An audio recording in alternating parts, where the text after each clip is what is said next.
గత బడ్జెట్ లో పథకాలు పెట్టి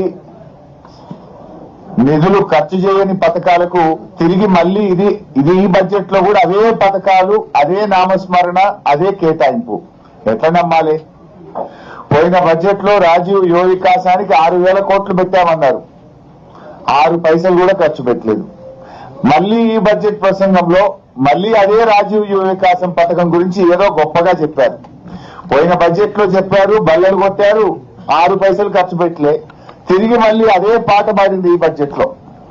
అట్లా ఇందిరమ్మ ఆత్మీయ భరోసా 24-25 బడ్జెట్ లో పెట్టిండ్రు, 25-26 బడ్జెట్ లో పెట్టిండ్రు, ₹1 ఇవ్వలేదు, 1 పైసా కూలీలకు అందలేదు.